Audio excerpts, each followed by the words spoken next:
What's going on, everyone? Welcome back to YGOPD, your Yu-Gi-Oh! Professional Development. And today I have something a little different planned.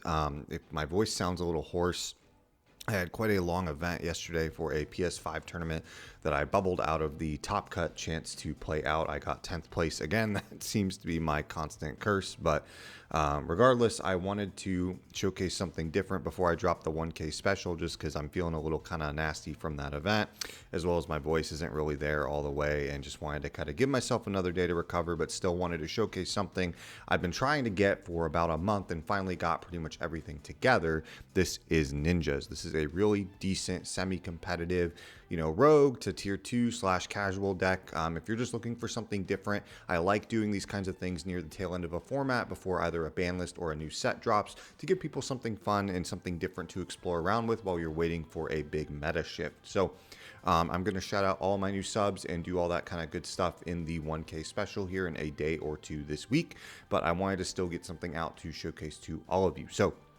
I'm going to go ahead and just start with the main deck, then the extra deck, and then the side deck. Starting off with the main deck here, this would not be a Ninja deck without playing 3 of the main man himself, 3 Ninja Grandmaster Hanzo. This is an insane card from back in the day. Really gave this really good revamp in some of the new waves of support. The ultis are great, and even the secrets for just a couple bucks look pretty clean as well. On normal summon, this lets you add a ninjutsu to your deck to your hand, and on special, as long as it's the last thing to happen, you can then add a ninja monster from your deck to your hand as well. In line with that, we play Triple Mitsu, the Insect Ninja. This is a monster negate, basically, and a free special if you control a ninja. This is what lets you help get you to the link to Hanzo to set your traps, or go ahead and just fusion right off the gate to ensure your plays happen. Doesn't really do a whole lot by itself, but again, it's an extender that you need to get to your engine. After that, we play Triple Tobari, one of the best new cards that they have gotten. Glad they made this an OTS Super. This is a card that lets you fusion summon on your opponent's turn and kind of has a protection effect that it can't die the turn it's summoned. So it's a really good card, lets you climb into whatever you need to during your opponent's turn, and helps trigger things like Green Ninja for additional disruption, turbos out different things. Really, really powerful tool. For the rest of our one-ofs, we've won one Geo. This is kind of, you've heard people call this Geo Control. This card's nuts. It is just a double Book of Moon when it gets specialed, and that acts like Floodgate Trap Hole, so what's flipped down on your opponent's side can't get flipped back up. Really powerful card. I do only play the one. I do only like the one, but if you want to play 2, you can get away with it. It just sucks when you draw it. It sucks even when you draw it as 1. There are ways to kind of niche and get around it, but overall, 1 is fine. Similarly, the 1 Baku and the 1 Green Ninja, and then after that, the 1 Kagero. Kagero is one where if you just want more consistency or more ways to get to the link 2, or to get to a fusion right off the bat, Kagero really helps by turboing out extra names from your hand. Just has a lot of good effects in Grave too.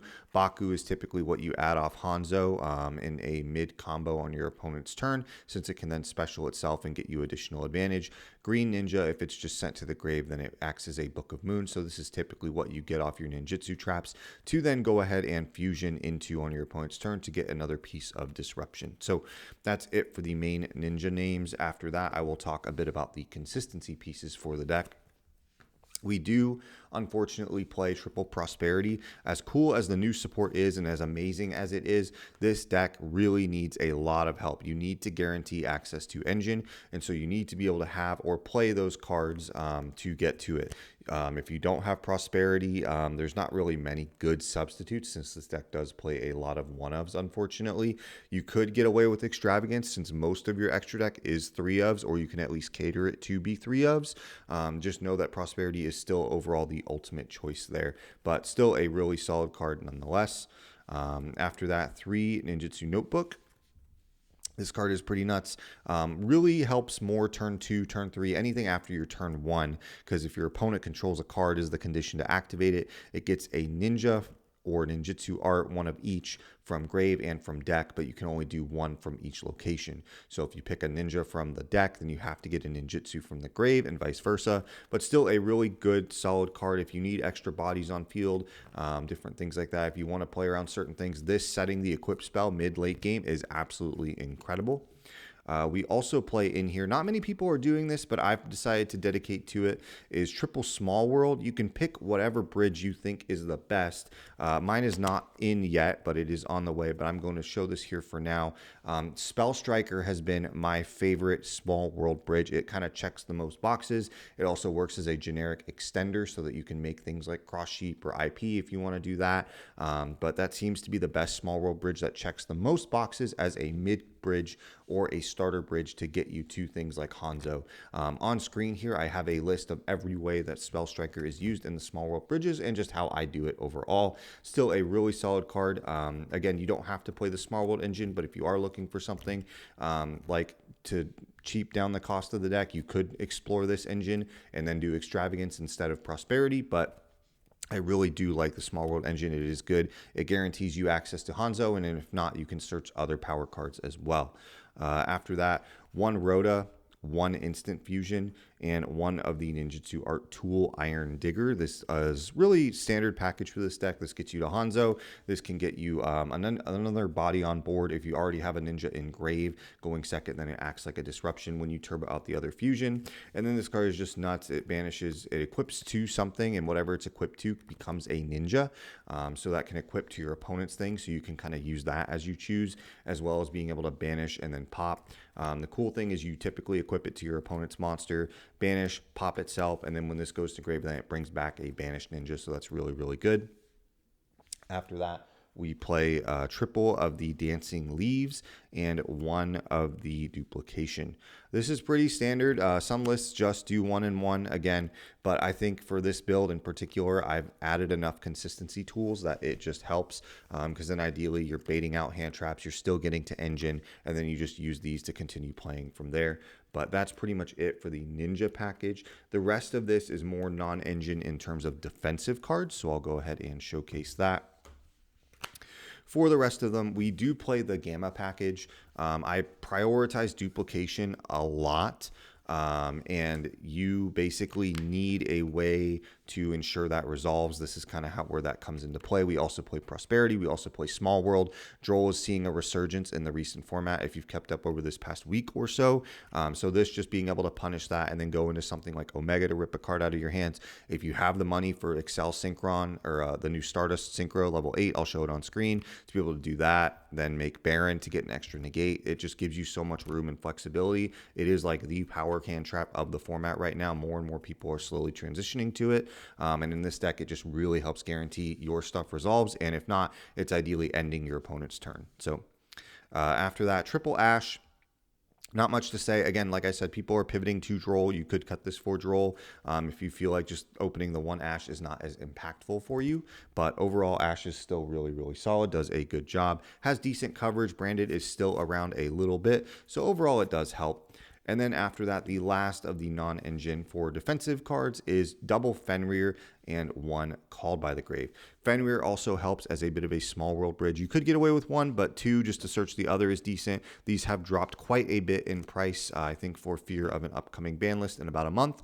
So it might be worth to pick up one or two depending on how you feel about it. But overall, still a really good card in the deck. A great lead card. This deck loses really hard to things like Lightning Storm, since your traps are typically linked to your monsters if you don't fusion summon in time. So just having something extra that you can utilize with that is really, really helpful. And so Fenrir in a defense position, guaranteeing you still have another layer of disruption, is helpful. And then Called by, again, is just the standard 40th card, letting your plays resolve in this build. So after that, I will go ahead and showcase the extra deck and then the side deck. Okay, for the extra deck, starting off with the Ninja Fusions Triple Maizen. This is your win condition of the deck, more or less. This lets your ninjas attack directly. This is a continuous effect. So basically, you're just trying to survive till your turn 3, if you think about it as turn 1, or turn 2, if you think in terms of turn 0. You're just putting this along with a bunch of ninjas on the board, swinging direct. That's why you see a lot of builds play Double Book of Moon, Book of Eclipse, all those types of flip mechanics, just because you don't need to worry about clearing their board on the next turn. You just want to swing for damage. This is a one effect. It can special a ninja out from the deck. This is how you get Geo and flip your opponent's stuff face down. This is our second ninja here, Ninja Fusion Yagurumaru. This thing basically on summon banishes a ninja anything from grave to pop a card or banish it. Actually, I believe might be more correct.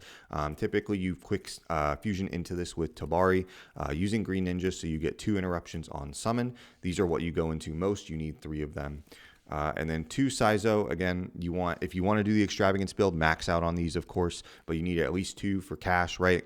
And this just on summon sets a ninjutsu spell trap from your deck.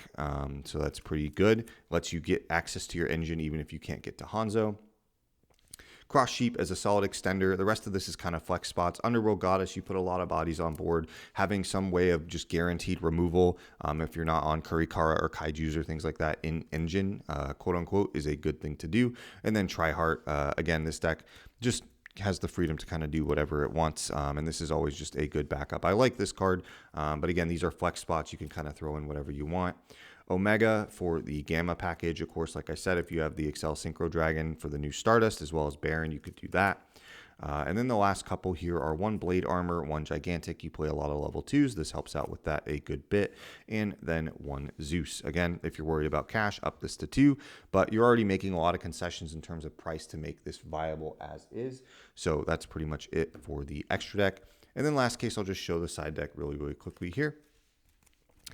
Starting off with the go first pieces, again, you want to guarantee that it gets back to your turn. This deck pretty much auto loses to almost every hand trap in the game and almost every board breaker in the game, which is kind of the sad thing about it. So Solemn Judgment is your choice to make sure that resolves.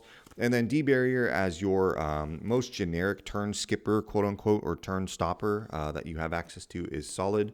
For the go second pieces, pretty straightforward, but triple Lightning Storm. This can be your back row removal of choice. Harpies, a couple Cosmic, Twins, whatever.